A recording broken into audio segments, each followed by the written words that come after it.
গণতন্ত্রের পথে বিএনপির যাত্রা প্রতিষ্ঠার মূল লক্ষ্যই জনগণের ক্ষমতায়ন।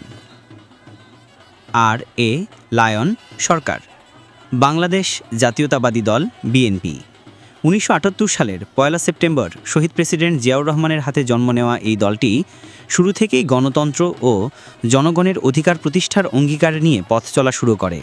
প্রতিষ্ঠার ৪৬ বছরে বিএনপি দেশের রাজনীতিতে গুরুত্বপূর্ণ ভূমিকা রেখেছে।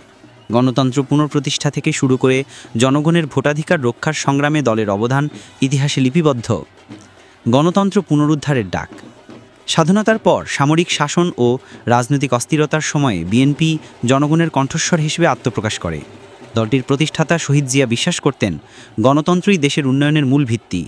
তার নেতৃত্বে বিএনপি মুক্তবাজার অর্থনীতি, স্থানীয় সরকারকে শক্তিশালী করা এবং জনগণের সরাসরি অংশগ্রহণ নিশ্চিত করার পক্ষে নীতি গ্রহণ করে।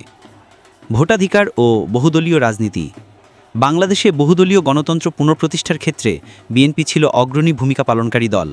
১৯৮০ দশকে একদলীয় শাসনের বিরুদ্ধে আন্দোলন, ৯০-এর গণ-অভ্যুত্থানে সক্রিয় অংশগ্রহণ এবং জনগণের ভোটাধিকার প্রতিষ্ঠার দাবিতে ধারাবাহিক আন্দোলন এসবই বিএনপির গণতান্ত্রিক অঙ্গীকারের সাক্ষ্য বহন করে।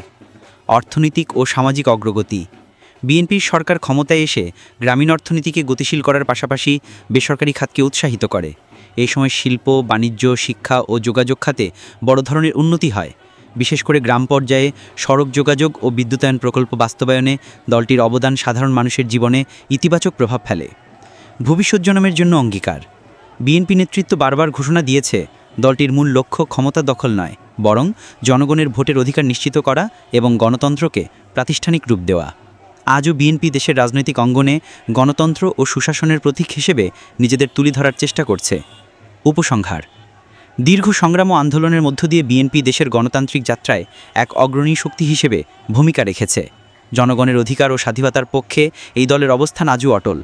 দলটির প্রতিষ্ঠা বার্ষিকীতে নতুন জনমের কাছে বার্তা স্পষ্ট, বাংলাদেশের ভবিষ্যৎ গড়তে গণতন্ত্রই হবে প্রধান হাতিয়ার, আর বিএনপি সেই লড়াইয়ে সবসময়ই থাকবে সামনের সারিতে।